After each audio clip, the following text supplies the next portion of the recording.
এই মুহূর্তে সবথেকে বড় খবর বর্ধমানের ৪ নম্বর ওয়ার্ড থেকে। ৪ নম্বর ওয়ার্ডের বুলডোজার দেখা গেল বেআইনি নির্মাণ ভাঙতে। ৪ নম্বর ওয়ার্ডের উত্তর পাড়ার কোণে সোমনাথ মান্নার বাড়ির সামনে ৪ নম্বর ওয়ার্ডের পৌরপতি নুরুল আলম সেখানে বাড়ির মালিকের পারমিশন ছাড়া বেআইনিভাবে মূর্তি বসানোর জন্য নির্মাণ করেছিলেন। স্থানীয় মানুষের এবং বাড়ির মালিকের কাছে জানা যাচ্ছে যে কাউন্সিলর নুরুল আলম বলপূর্বক সেখানে নেতাজির মূর্তি বসাবে বলে একটি নির্মাণ করেছিলেন, কিন্তু সরকার বদল হতেই এলাকার বিজেপি নেতা নিত্যানন্দ দাস নিতু জানান সোমনাথ মান্নার পারমিশন ছাড়া জোরজবস্তি করে তার দোকানের শাটার বন্ধ করে এই নির্মাণটি করেছিলেন। সেখানে নেতাজি মূর্তি লাগাবেন বলে, কিন্তু আমরা আইনগতভাবে পৌরসভা এবং জেলা শাসকের কাছে চিঠি দিয়ে তারা খতিয়ে দেখে আজ বুলডোজার দিয়ে সেই তাকে ভেঙে দেওয়া হলো। স্থানীয়রা জানায় এইভাবে কারো জায়গা দখল করে করাটা ঠিক হয়নি। পৌরসভা যা করছে খুব ভালো করছে। বিজেপি নেতা নিত্যানন্দ দাস মিতু বলেন, এখন আর কোনো রকম বেআইনি কাজ আমরা করতে দেব না, মানুষের উপর কোনো রকম জোরপূর্বক কোনো কিছু করতে দেব না। আসুন শুনে নেব বাড়ির মালিক তিনি কি জানালেন।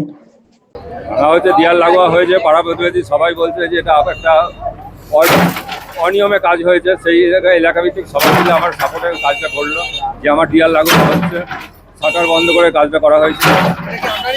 আমারই বাড়ি, দাদুর পর বাবা, বাবার পর আমি। এটা দীর্ঘদিনের বাড়ি। নুরুল আলম ৪ নম্বর ওয়ার্ড কাউন্সিলর।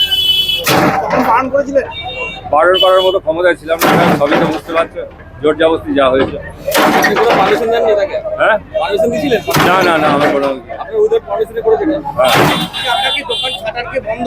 হ্যাঁ দোকান বন্ধ করে শাটার বন্ধ করে করা হয়েছে।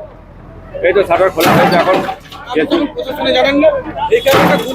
কি জানাবো স্যার, সেই অবস্থায় থাকা হচ্ছিল, সবই তো বুঝতে পারছেন। সেটা আর কোনো কি বলবো। এখানে তো একটা গুমটি ছিল আগে। হ্যাঁ গুমটি ছিল, অনেকবার চেষ্টা করেছিলাম যাতে গুমটিগুলো তোলা যায়। কার গুমটি ছিল? ওই তো লিডু ছিল একজন, আরেকজন যে ছিল সে মারা গেছে। যাতে গুমটি তোলা যায় সেই ব্যবস্থাও আমি অনেক করেছিলাম, যাতে আমার নিজের বাড়ি নিজের শাটার আছে, যাতে একটা দোকানদারি করে আমি খেতে পারি। হ্যাঁ হ্যাঁ, এখন সবাই যেটা ভালো ভালো, সবারই একটা ভালো হলে সবারই ভালো লাগে। সোমনাথ মান্না। দেখুন, ভাঙলেন কথা হচ্ছে নূর আলম আমাদের এখানে পৌরসভার কাউন্সিলর ছিল। এইখানে লিগ্যাল পয়েন্টে কোনো কাজ করে নাই, এটা পৌরসভার পারমিশন নাই। রাস্তার উপরে একটা কনস্ট্রাকশন করেছে। এক, দুই হচ্ছে হিন্দু হোক আর মুসলিম হোক আর খ্রিস্টান হোক, তার বাড়ির শাটার বন্ধ করে ধমকে চমকে গাদনি করেছে।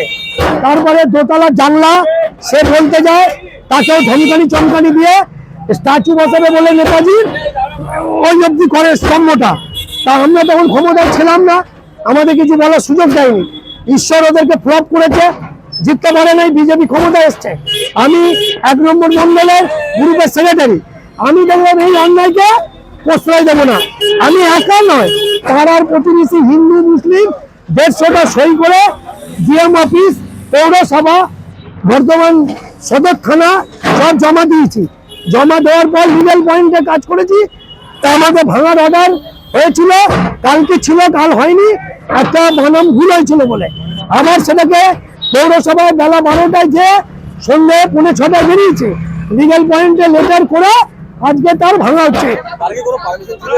পারমিশন আগে ছিল না, এখন আমি পারমিশন করেছি। সেই কাগজ না, কোনো পারমিশন নেই পৌরসভার, এবং পৌরসভার মানে আনলিগেন্টে করেছে।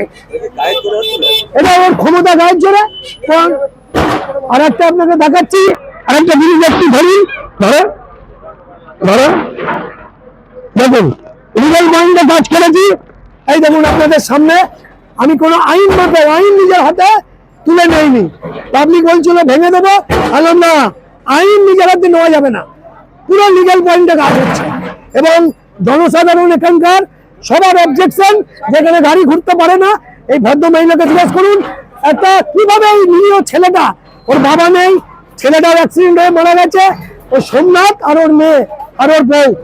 ডাইরেক্ট ওর বাবা কদিন আগে বাড়িতে বলেছে, তুই যদি মিতুকে দিয়ে ভাঙাস তোকে মেয়ের কেস দেবো। এইগুলো উচিত? এখনো ৫ নম্বর ওয়ার্ডে একটা ইট পড়ে নাই কাউন্সিলর বাড়িতে। আমি এখানে দায়িত্ব নিয়ে সামলাচ্ছি। আর ওরা ২১-এ আমার যা করেছে, বাড়ি ঘর তজনজ করে দিয়েছে। এবং আপনার এই ২৬-এ বাজেপুতাপুর মোড়ে আমার নাম না করে, মানে ভয় আছে কেস হয়ে যাবে, বলেছে বাজেপুতাপুরে ৫ নম্বর ওয়ার্ডে বাড়ি, ৪ নম্বর ওয়ার্ডে দোকান। ওই দোকানটা আমরা জিতে গেছি, এবং আমরা জিতার খবর পাওয়া মাত্রই ভেঙে ঘুরিয়ে দেবো। সেটা হচ্ছে নিতুদার দোকান। আমার ডাক নাম নিতু আর ভালো নাম নিত্যানন্দ দাস। তা দেখবো ভালো কাজ যদি তোরা করেছিস তা তোরা পালিয়ে গেলি কেন? আয় এখানে সৎ সাহস থাকলে আয়, দেখি কত বড় হিম্মত। আপনার নাম? আমার নাম হচ্ছে নিত্যানন্দ দাস, 1 নম্বর মানে মন্ডলের গ্রুপের সেক্রেটারি।